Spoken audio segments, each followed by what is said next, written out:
Let's call the July 25th board meeting to order. First thing tonight will be the pledge led by board member Lisa Moore.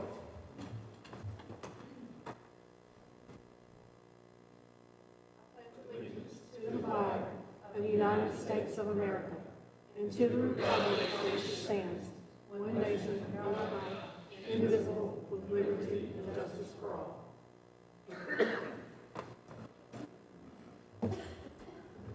Thank you, Ms. Moore.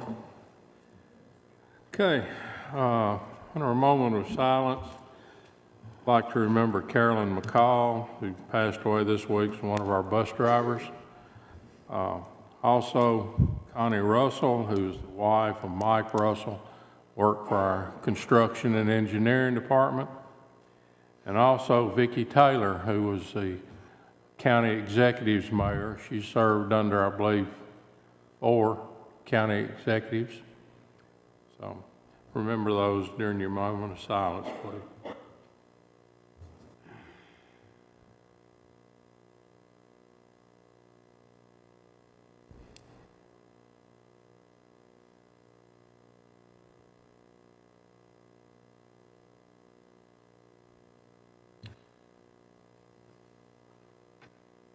All right, we'll move right along here.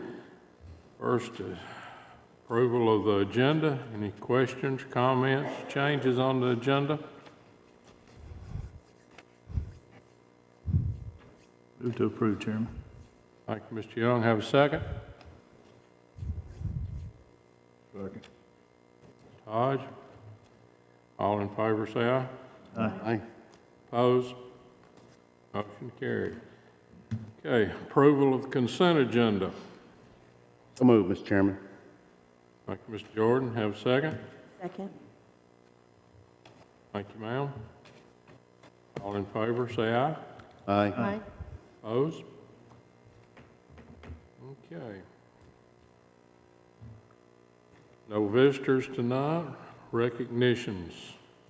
Okay, recognition. First, going to recognize the principal of the principal at Smyrna Elementary School, taking Amy Patton's place, Vanessa Ritter. If you'd come on up, Ms. Ritter.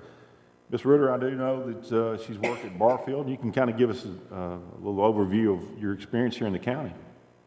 I have been an educator for 26 years, taught school at Las Casas Elementary, and have been an assistant principal at Barfield and Blackman, and for the last 6 years at Stewartsboro.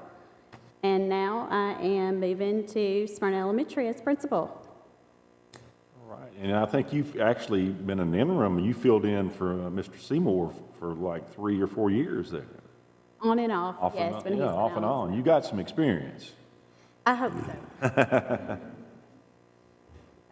I'm excited, and I appreciate the opportunity, Mr. Spurlock, for letting me lead this school. I've already been busy meeting with teachers and building community relations. So very excited, ready for the school year to start. You know, one of the things is, I don't get on social media a lot, but I did see I think you on Twitter, and you were power washing, and you were working hard there, so. Yes, sir. Somebody caught me. Wasn't expected, wasn't a good picture, but yes. We appreciate All right. your. It's awful when you get caught working in it. Yeah. Thank you. Thank you. All right. Our next recognition, and I'm just going to be very brief and let Mr. Sandvig come up and describe this. It's very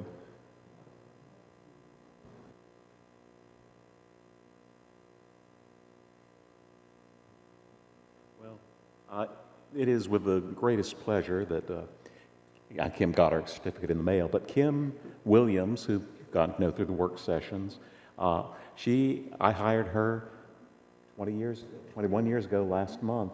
The first person I hired after I came here. One of the best hires I've ever made in my several years of working, being in teaching, not teaching, being in the school system. And it's been a pleasure to work with Kim. She's been able to handle whatever we needed to have done. And she decided a couple of years ago to pursue her Certified Governmental Financial Manager certification. And she finished the last of 3 exams in May And she now has a certificate. All right. Congratulations.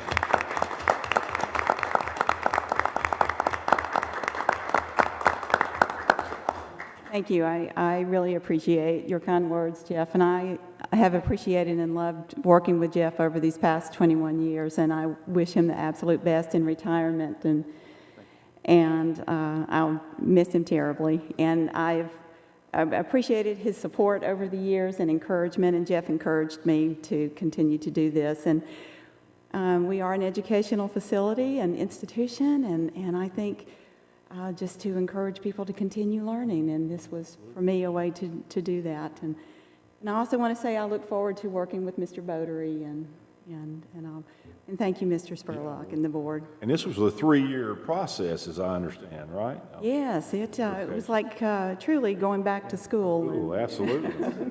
Intensive government. Absolutely. Federal, federal, which is a totally different. Oh, no doubt. Projects. Yeah, very intense. Budgeting, auditing. We definitely appreciate all that you bring to our school system, and Thank you. congratulate you on this. Oh, thank you very much.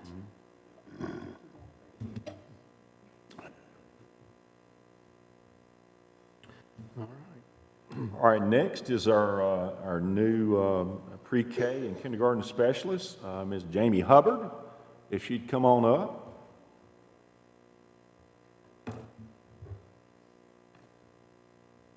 Kind of tell us what a pre-K and kindergarten specialist does. Well, we have 15 pre-K classrooms in Rutherford County that are slightly different than the integrated special ed pre-K classrooms. These are the voluntary pre-K classrooms that are funded by a grant from the state. And so I am the director coordinator of that VPK classroom, and those classrooms are geared toward our at-risk students in the community in Rutherford County, and so it's just giving those students like a leg up when they go on further, you know, to their education with Rutherford County. It's to give them a head start. You're coming to us from? I've been with Rutherford County for 17 years. It's my 18th year. I taught at Rock Springs for 13 years, first grade and pre-K, and then I went to Stewartsboro with Vanessa Ritter for a year in kindergarten, and then we received more grant money and were able to open another pre-K classroom at John Coleman. So I was doing that the last 3 or 4 years. Well, we are glad to have you on board. I am super excited, so thanks. Thank you. All right, Boy Scouts, Girl Scouts, follow up.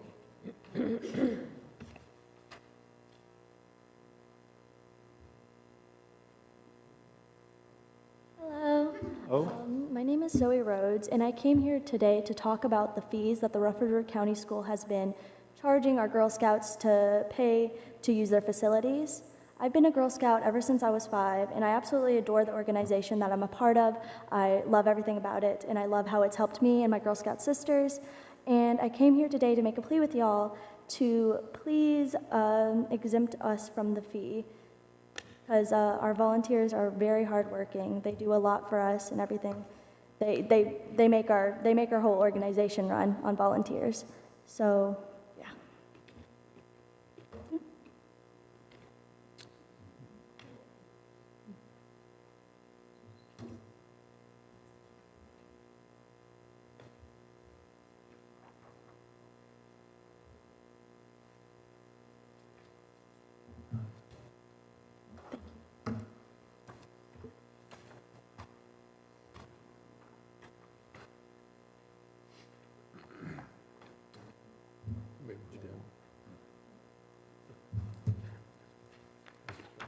All right, good afternoon, everybody.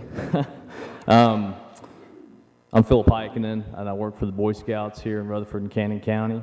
And kind of to piggyback off what she said, back in May we came and presented to the board kind of the same thing. We broke down kind of the cost of what it would cost our volunteers and our units to meet at the Rutherford County schools if the charges are to continue. What I've provided you is something that Fant Smith here has sent the board members back in June. And it's a breakdown of the past 5 years of Eagle projects and how they've benefited Rutherford County schools here locally. As you can see, we have a very big presence here in Rutherford County. As you can see, on average, we've had 40 projects a year, and of those, an average of 6 of those projects benefit Rutherford County schools each year. In all, we've donated over the past 5 years in material about $20,592, and our hours worked are 6,405 hours. And we really take those hours into consideration of the boys that are there making the project work. I think I have, where's my copy? There it is. Now on the second page, it's just a, again, it kind of is a breakdown of that. But on the last page, it tells each Eagle project and the scout who completed the project. But yeah, 6,566 hours, $22,000, $22,274 in total that we've given back to Rutherford County schools. So I think in one way it'd be a good partnership for us, and definitely in the future when we do Eagle projects, we'll make sure that, you know, Rutherford County schools, if we can help out in any way with the school system, with any of the schools that need things done, then it'd be more of a partnership than anything. So do you have anything to say, Fant? No? Well, we appreciate it. Thank you. Thank you. Okay. Anybody have any comments on this? I'd like to say, I'd like to see us try to do something. Like I said, they are giving back to the actual schools. I take it all, when we're talking about Eagle projects, we're talking about one individual actually doing the work, or is it the whole troop? Or One individual is organizing the project. The project is an Eagle candidate organizes it, plans it, raises the money on his own, and recruits volunteers. So typically it's a lot of other scouts helping, and the reality is parents are helping too. You know, a lot of scouts can't even drive.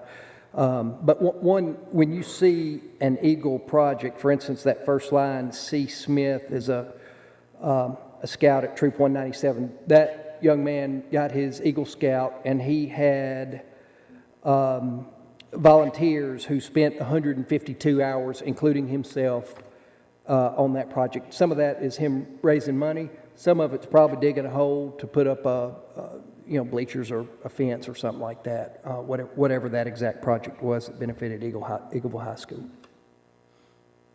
well, it's more or less a group project to a degree, a group project? Yes, sir. Yes, sir. No doubt. Our typical projects, my son's in Troop 1108 at St. Paul's Episcopal. We've had about 16 Eagle Scouts some of them you'll see down here, John Byron Kirkham and Ethan Rush. We've had, I think, 16 Scouts Eagle Scouts over the last 3 or 4 years. I'd say we typically, on a work day, have 20 volunteers out there working on it. And, of course, there's some prep work, too, that goes into it, and those hours are accounted for. How often do y'all meet at each school? Meetings once a week, once every 2 weeks? They vary. Philip, in Cub Scouts, they have the way it's organized, you have dens, so kind of to make it simple, you got kind of a first grade den, second grade den, third grade den, fourth grade den, and then those make up a pack. So that pack is going to meet once a month for an hour, but really from cost perspective, you really need 2 hours. You got to have it open before the hour starts, and you got to clean up. The dens will typically meet, from I'd say on average 3 times a month each. So that's another, that's 12, 13 meetings potentially. Boy Scouts, that's the older Scouts, say 5th grade up through 12th grade, is going to be once a week. Basically, every grade level is basically the same. So in the pack, when all the grade levels meet together, that's a once a month meeting.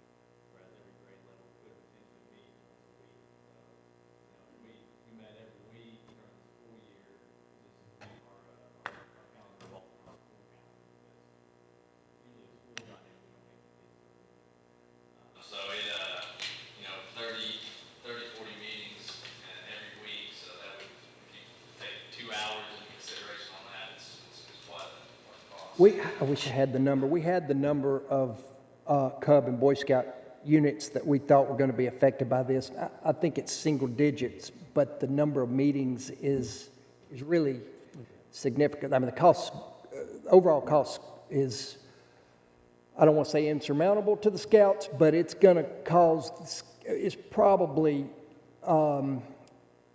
I think rather than the schools capturing the fees, the Scouts are going to have to go somewhere else, is probably the reality of it. It's just, you're talking about some significant costs. How many schools are you in currently?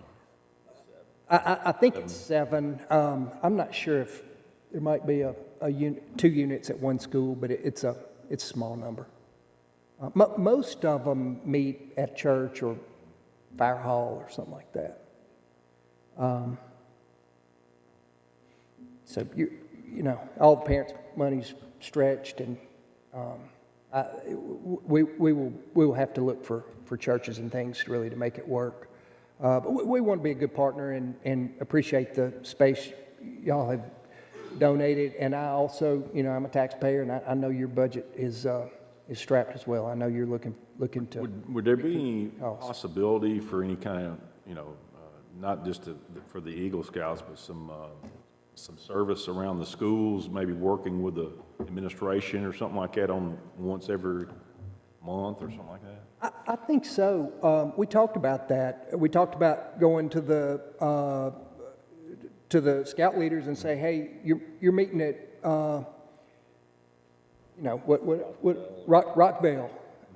You need to get with the principal, and y'all need to do a service project. Right. You know, get on a service project schedule. And they very well may be doing some of that too. We just don't have those. Yeah. We don't have that data, right?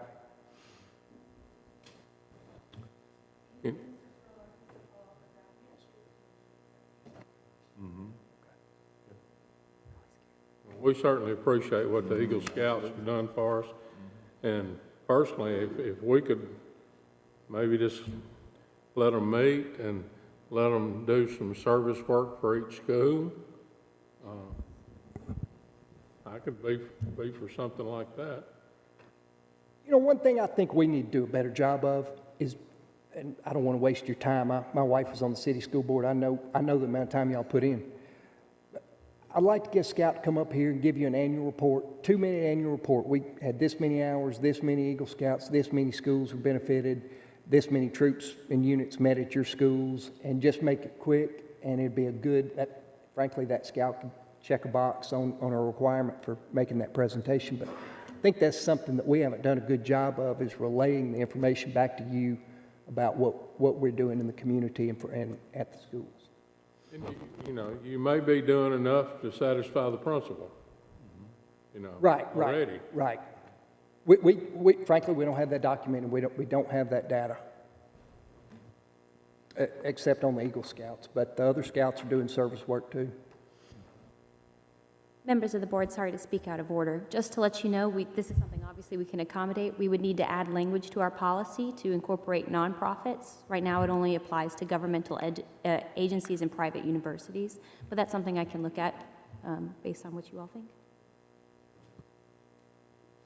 Mr. Chairman, thank you. First of all, I want to preface this by saying I was a Girl Scout growing up until I decided softball and my social life was more important in high school.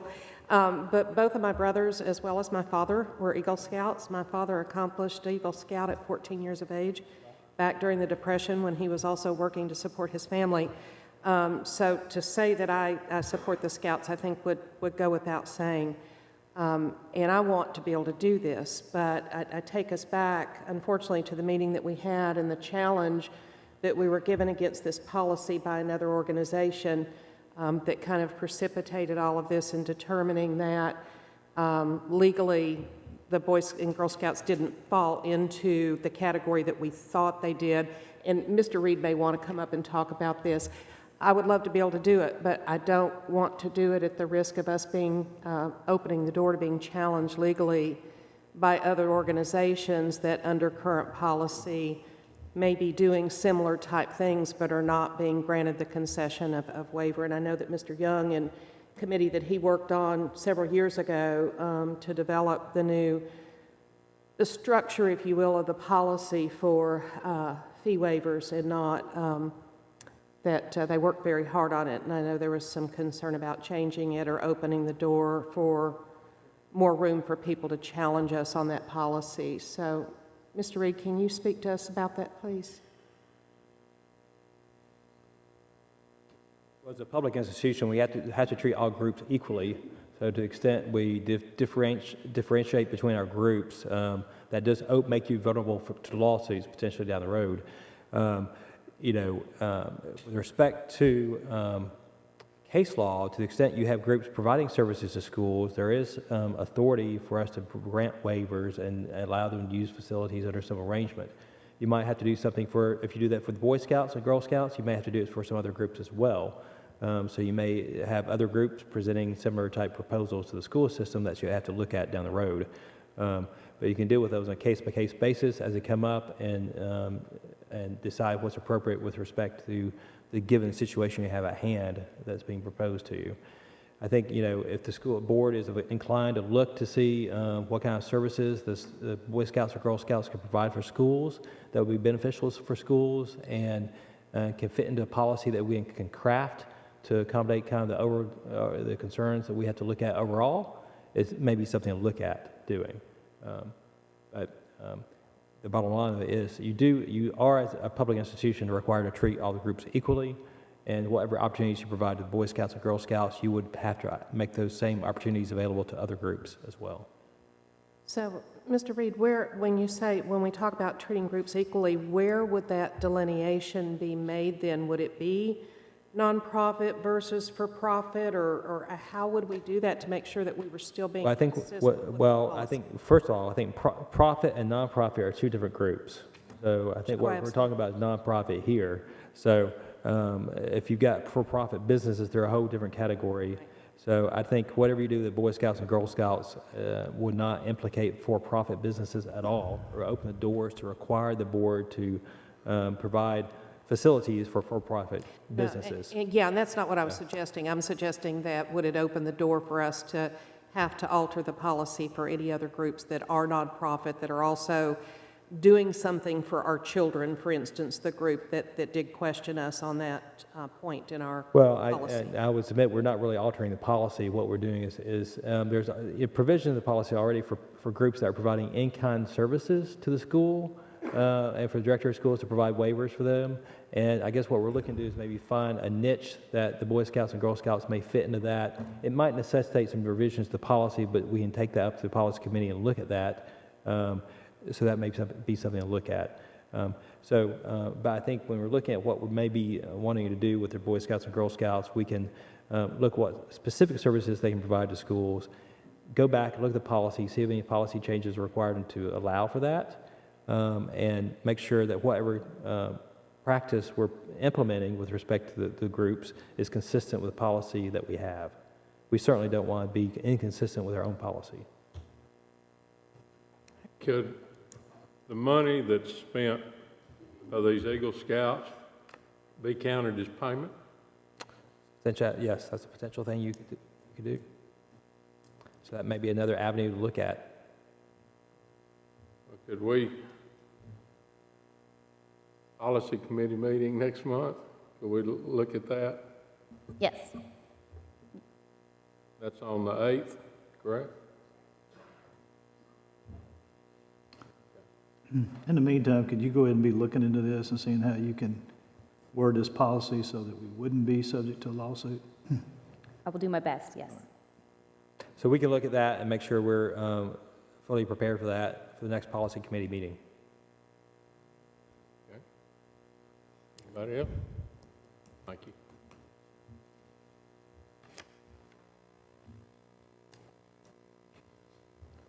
Okay, I guess we'll have to wait till after the 8th to know something, but I'd suggest go ahead and meet till then.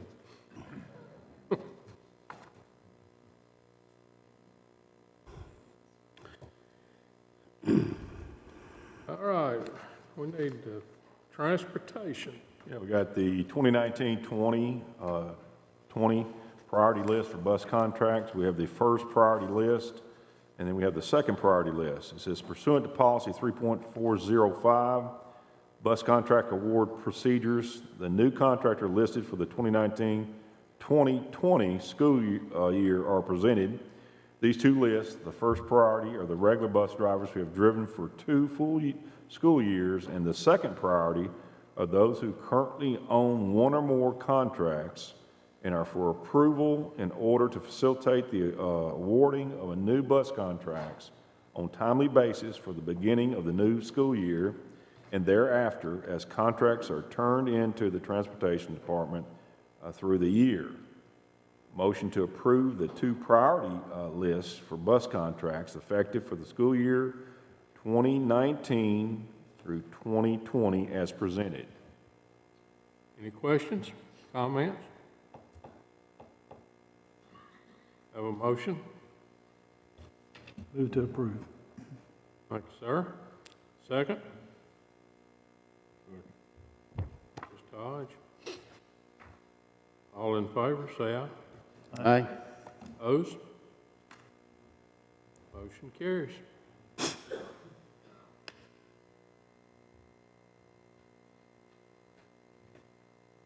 right. Curriculum and instruction. All right, number 10, curriculum instruction. This is the curriculum instruction department would like to allocate approximately $200,000 of Title II funds to support curriculum leads at each school. The purpose of the curriculum leads would be to develop instructional capacity teachers within our district and also within that particular school to support the PLC process. The allocations would be as follows. Each participant receives $500 stipend for attendance and participation in monthly professional development sessions led by the curriculum and instruction department. That would be 10 total.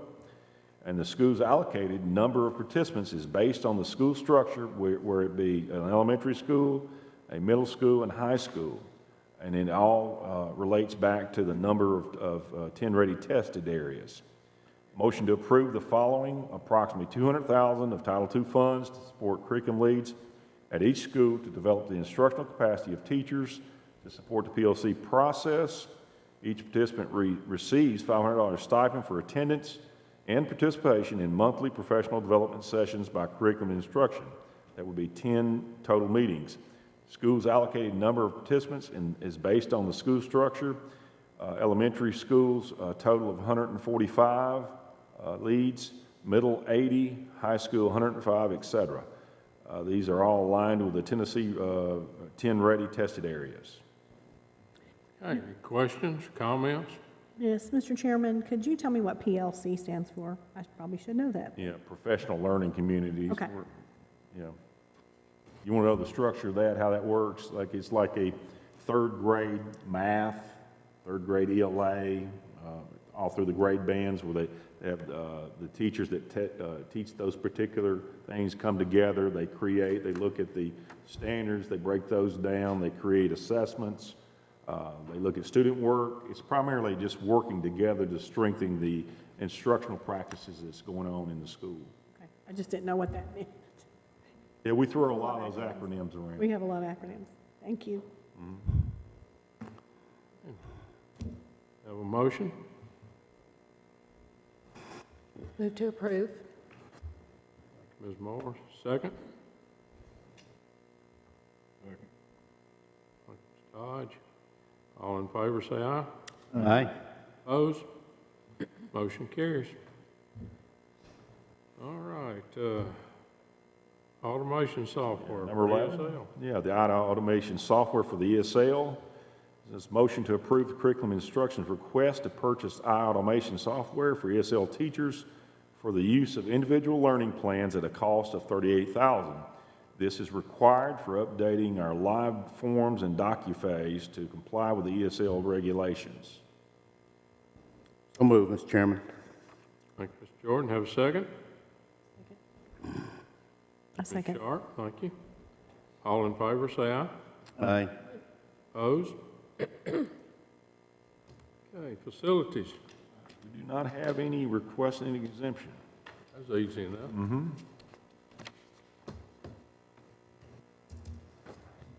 Contract with TOA.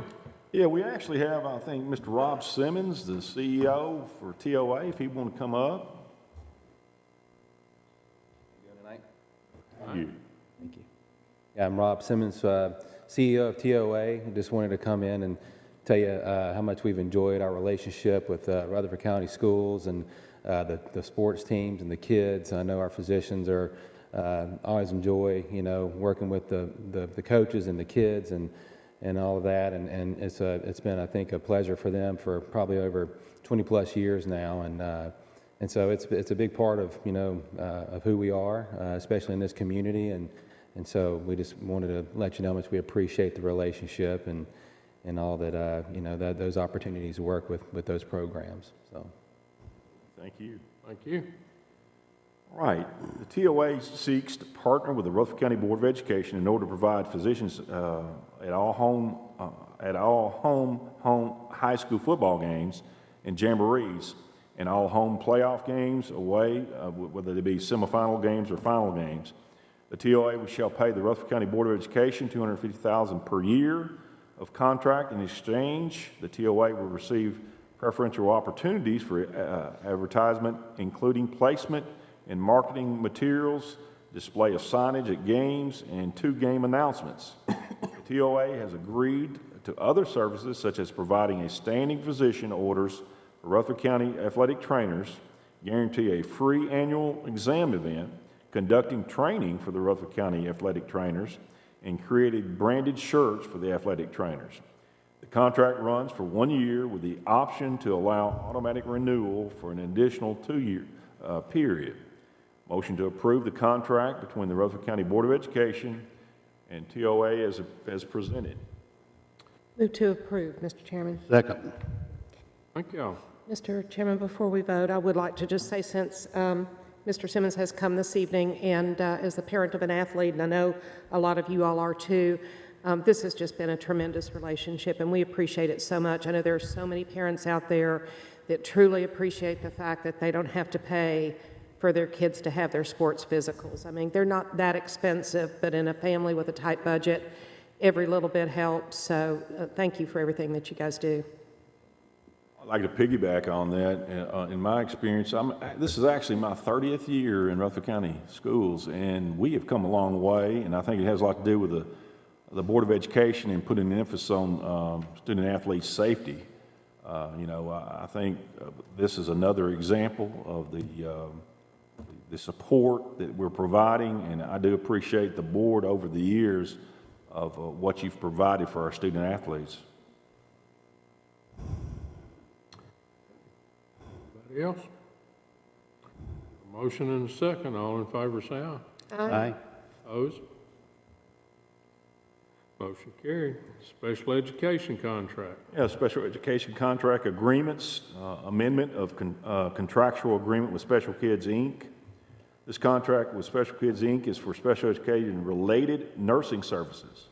These services will provide speech-language, occupational therapy, physical therapy, and nursing services to Rutherford County School students in special kid facilities. Special kids are raising their hourly rates for therapy from $70 per hour to $75 per hour. And their daily rates for nursing services will be $150 per day from the original $125 per day. The total cost is not to exceed $25,000 during the 2019-20 school year and will be paid from the GP Special Education Fund. Motion to approve the amended contractual agreement with Special Kids Incorporated not to exceed $25,000 during the 2019-20 school year paid from the GP Special Education Funds. Any questions? Comments?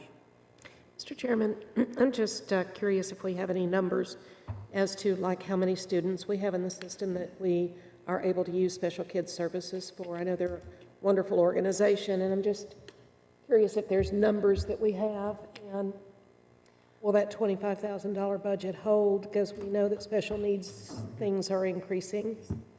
Yes, so this is for a very small select few students.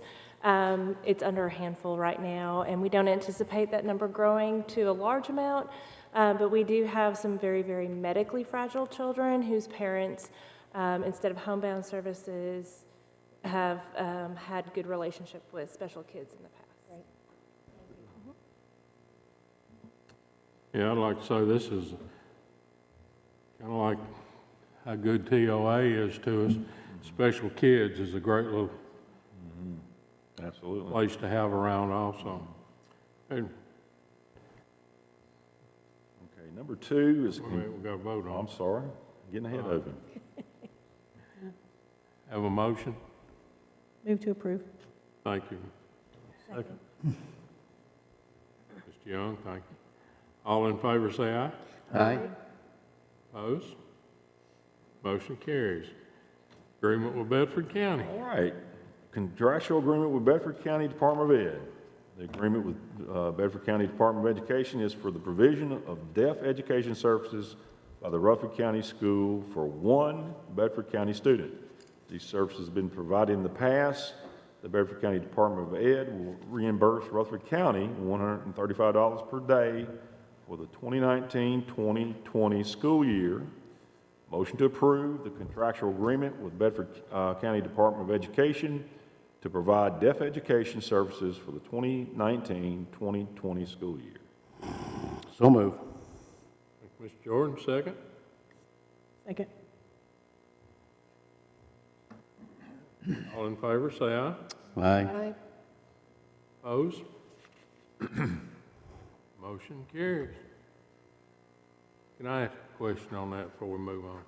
Is that the days that they're here, or is that for every day of the school year? It's for the days they attend school. Thank you. Okay. Contractual agreement with Faulkner University. Yes, this agreement is to allow Rutherford County Schools to serve as a clinical placement for speech and language pathologists, interns from Faulkner University. I'm sure this gives us a pretty good opportunity to seek out those. Is that correct? When we bring them in here and to let them do the...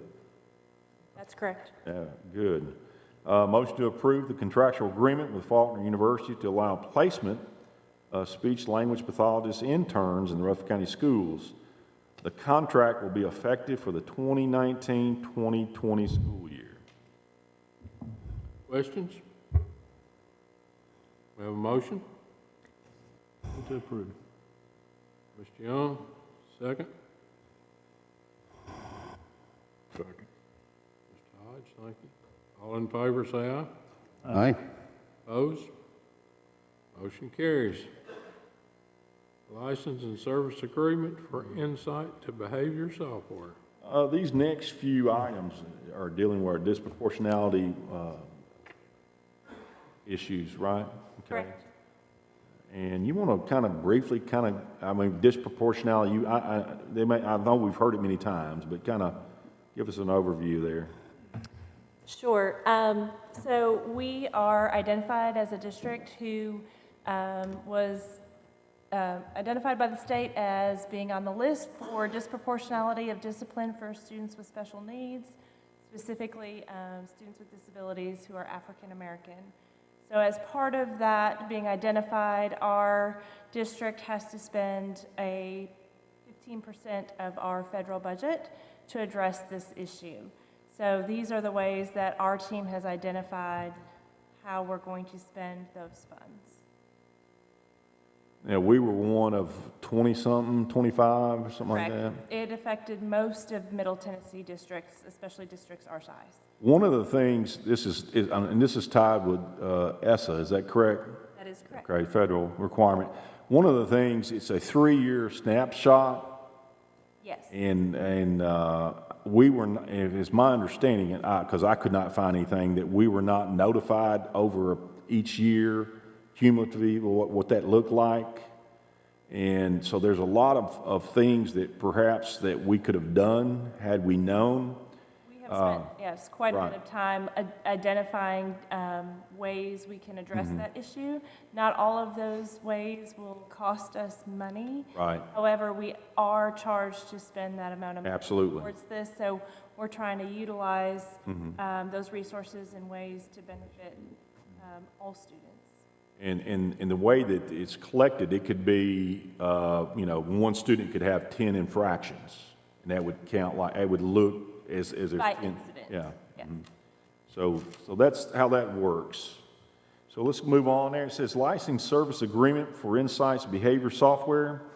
This agreement is for the district license for behavior intervention software, which includes training modules for our staff, behavior tracking data collection tools, and software to assist teachers and staff in documentation required for behavioral intervention for students at the cost of $115,000 using transfer out funds budgeted through IDEA Part B for the Comprehensive Coordinated Early Intervention Services.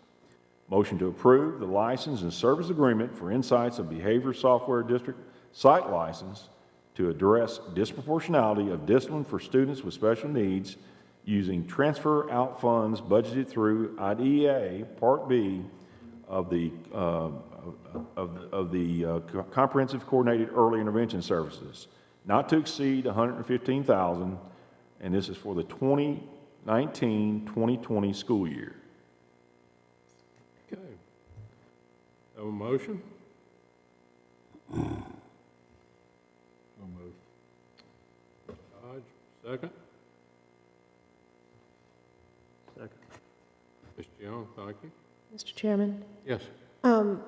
I'd just like to understand a little better. I'm not sure I understand the transfer out funds. So, Mr. Spurlock, I don't know if that's, or if somebody can articulate for me exactly what those funds are, and are we, I'm assuming we're having to take away from something else that we normally would have spent those funds on? Well, actually, the plan that the state approved for us is much better in this aspect than I ever dared think it would be.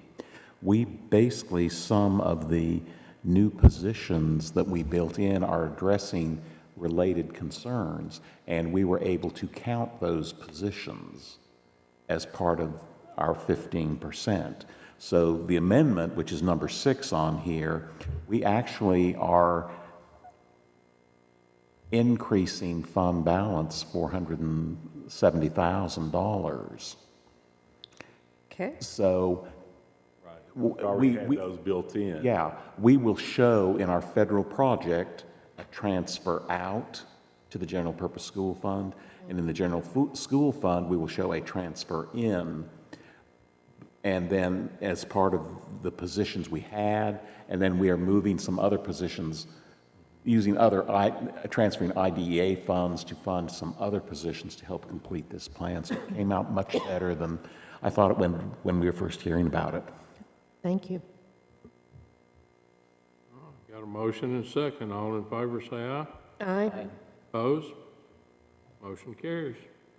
Okay, number 5, this is additional positions using transfer out funds, the Comprehensive Coordinated Early Intervention Services, and these are the ones that Mr. Sandvig was referencing that we'd had budgeted in.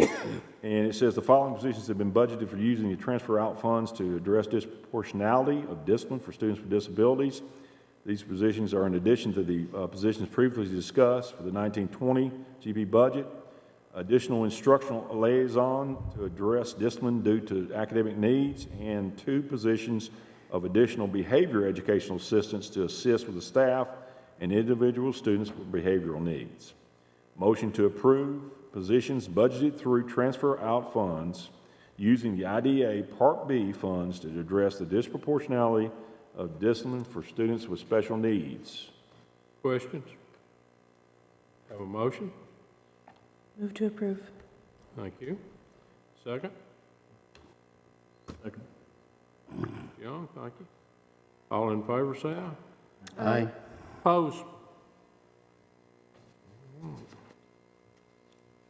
Okay, number 6 is the funding for this. Okay, Comprehensive Coordinated Early Intervening Services. This amendment provides for the following positions that will be budgeted by using transfer out funds to address disproportionality of disciplines for students with disabilities. These positions are in addition to positions previously discussed in the fiscal year of 2019-2020. Motion to approve positions budgeted through the transfer out funds using IDEA Part B funds totaling $1,236,060 to address disproportionality of discipline for students with special needs. Other questions? Need a motion? Move to approve. Thank you, sir. Have a second? Second. Thank you. All in favor, say aye. Aye. Opposed? Okay, financial matters. These are amendments, budget amendments from our Fund 141 General Purpose for the 2019-20 school year. In-house attendance software, this is a student management service. This is the training for our new software system is being handled in-house, and funds are needed for the July 2019 training sessions. This is a continuation of the training that was performed in June. The vendor offered to do the training for $1,500 per day and a limited class size of 15 to 20. So we're really saving money by using our own people. The train-to-trainer model. Motion to approve the transfer of $4,948 of budgeted funds to cover the cost of the in-house training sessions for the new attendance software. Questions? Have a motion? Move to approve. Thank you, sir. Second? Mr. Hodge? All in favor, say aye. Aye. Opposed? Motion carries. Legal. All right, number two, agreement for legal services. Jeff Reed and his firm has served as attorney to the Board of Education for over 25 years. In order to provide an updated agreement for accounting, attached is a restated agreement for legal services with Jeff Reed and his firm. The agreement is to provide for a one-year term which renews but allows any party to terminate upon 30 days' notice. Motion to approve the restated agreement for legal services with Jeff Reed and his firm. Okay. Questions? So moved, Mr. Chairman. Thank you, Mr. Jordan. Have a second? Second. Mr. Young, thank you. All in favor, say aye. Aye. Opposed? Thank you. Motion carries. All right, facilities. All right, number 16, facilities, Rockville Middle School. Principal Fred Barlow is requesting to install 2 vinyl awnings over doorways like other schools in the district, and these are internally, at no cost to the school board. Engineering and Construction has reviewed his request and found it acceptable. Motion to approve Rockville Middle to request to install 2 awnings at no cost to the school board as presented. Any questions on that? Comments? Have a motion? Move to approve. Thank you. Second? All in favor, say aye. Aye. Aye. Opposed? Motion carries. AT&T request. Yeah, I think these were for information only. I think we went over there. If there's any questions over any of these 3 here, it's the Mr. Lee went over last Monday or this past Monday.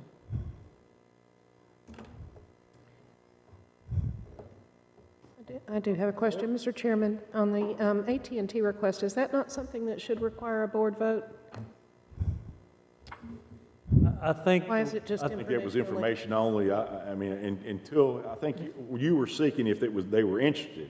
Yes, it was you more would of go an back. informational thing. I was going to look at, I was going to go talk back to them to see about the contract, Okay. the rental fee, a couple of other things, and then possibly come back at a later date.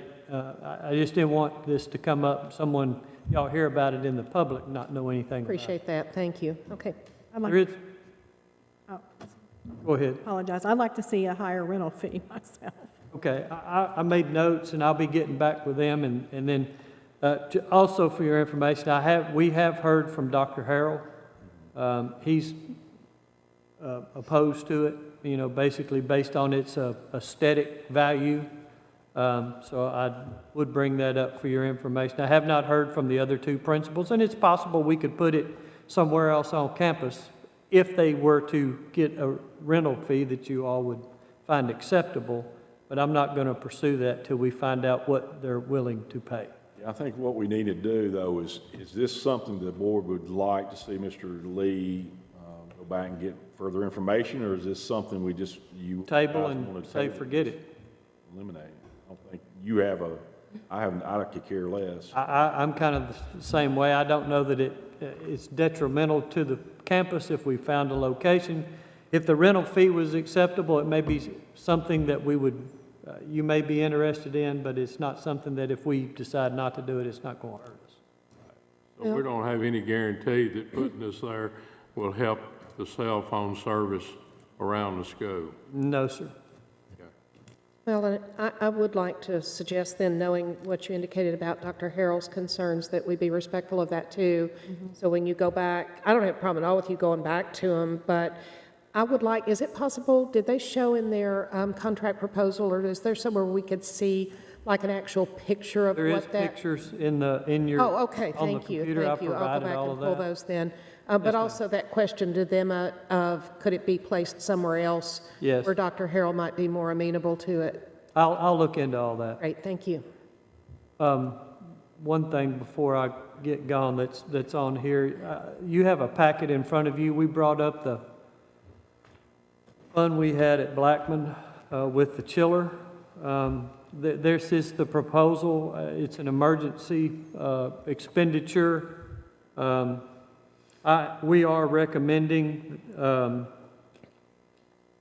complete replacement of the chiller. We're also recommending the 10-year warranty on the parts. And due to the time frame that we're 2 weeks before start of school. It's 6.5 to 7 weeks to get a chiller. I did ask them to provide us with a price, which is included in your packet, for a remote temporary chiller, because with one chiller, Blackman's holding their own right now with no students in there. Now, Dr. Justice will tell you, my definition of hold their own and her definition of holding their own is not the same. It's a little warm. You put students in there and they're not going to be able to do it. So I don't see that the rental chiller is really an option for us. So I say all that to say, if you add all that up, it's $362,165. I do request that y'all, allow Mr. Spurlock to sign a contract so we can get this turned loose tomorrow. One thing I do want, especially for the new board members, this will become a capital projects expenditure due to where we are financially in ending fund balance and $17 million, roughly. 17.8, my friend next door, in the hole. So what we will have to do is, Mr. Spurlock and I will have to make some tough choices. We're going to have to cut something in our capital projects that was approved. We're not going to get additional funds, so we're going to have to cut something out to pay for this. We got an email just as the meeting was started. The courthouse has closed June financial statements. We will look at those in the morning and see where we are. If we come out in better shape in this fund than we anticipate, we might be able to. What's the worst-case scenario of how much additional, because we were already had this budgeted out. Is that correct with this chiller? No, sir, not this. This is what we took the money from Central Magnet to Blackman was for the cooling tower. Cooling tower, I got you. This is the chiller. The cooling tower affects the heat in the winter, and the chiller is the air in the summer. This is the gift that keeps on giving. Yes, sir. This was not a school board oversight. How old is the school? 19 years? Opened up in 2000? Fairly close, yes, sir. And it was built not under the school board's oversight. It was built by the PBA. The school board had no say-so in this school.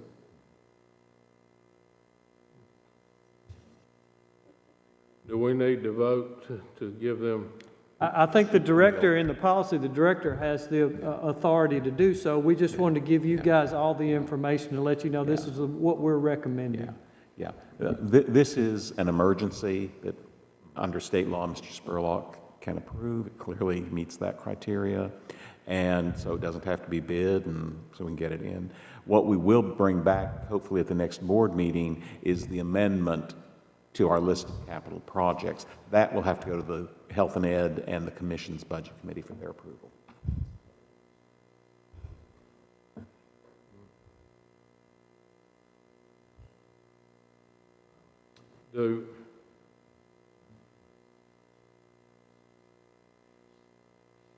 When we put this new chiller in, has it got some kind of warranty on it too? Yes, sir, it does. It has a 1-year warranty, but for $14,000, we get a 10-year warranty, and I'm recommending the $14,000 for 10 years on a $360,000 investment. I think $14,000 is a wise investment. Okay. All right. Anybody have any questions? Was not on the agenda, so we can't vote. There's no recommendation to vote on, but we can tell the director how much we would be delighted if he would okay this and move on. It is capital projects. Yes, sir. And you will have to move the money, as I think you just said. Well, I don't know that we have any choice. And August could be very hot, by the way. Absolutely. Agree. No. Well, it's going to be colder because there's less students over there. Thank you For again. this year, anyway. Well, maybe so. All right. Well, which one are we ready? Rocky Fork Elementary? Yeah, these are all updates on the final cleaning. The temporary certificate of occupancy has been issued, and the staff is in the process of moving in and setting up the school. Final cleaning will be on August the 8th, with our open house will be taking place next week. And then Rockville High School, we got to actually go out there today, and I mean, it's a beautiful, beautiful school. Had the principal meeting out there, had a very productive meeting. I'm sure everything's going to come together fine. It's just, just a little bit shaky, but I'm sure it'll all be fine. Okay, I believe you. And then the Rock Springs Annex, Boger Construction has mobilized the site, and the grading for the building and the pad is underway. And foundation excavation and sanitary sewer rough-in will begin this week. So that's a good news too. All right, insurance update. We'll have an update for you next month at the meeting. Thank you. Director's update. Yeah, we'll be getting, next Monday, we'll be getting a lot of our data back with designation of different schools, our testing data, and our accountability data. And we'll be able to, it will be embargoed until August the 8th, I think, 8th or 9th. There will be an opportunity, if some of it's incorrect, we'll be able to do a request to look at it under the guidelines set forth. But also good news, and we can release this today. We did receive, and I think you guys may have heard about this up there at the Gatlinburg when we were up there this past weekend. But we did receive $60,000 from the Perkins Reserve Grant. There were over 100 districts that applied for it. I noticed the other day we got $60,000. I noticed Warren County got $47,000. But in our $60,000, it's going to be broken down like this. We're going to use $10,000 in middle school CTE program, and that's going to be at Siegel Middle School. Is that correct? What kind of program is that? So we have a 4-teacher program at Siegel High, and those kids that are feeding into that, they are very interested in the health sciences, and so this grant will allow us to purchase equipment for the health science in the 8th grade. So we are very excited about that, and we got it. So that's great. It is great. And then we got $15,000 going to be allocated to the industry certification exams that our students take in our CTE programs. That's always good news. So that's real good. We're very excited about that. One other thing I think that was sent to me by Ms. Pilgrim is the Association of Career and Technical Education. They had an article, I guess, in their quarterly journal, the Advanced Manufacturing, and this was in June, and they referenced, two programs in the state, not in the state, in the nation, and one of them is the mechatronics program at Oakland High School. So we appreciate that. That it? That is it. All right. Ms. Johnson? Briefly yesterday, I believe it was earlier this week, the Republican caucus, I guess, in the House decided that Representative Cameron Sexton from Crossville, District 25, will be, he's the one to replace the existing speaker. So no word on when that's going to happen, I don't think. That's what they did. Okay. Mr. Hodge? No report, Mr. Chairman. Thank you, sir. General discussion. Anybody got anything?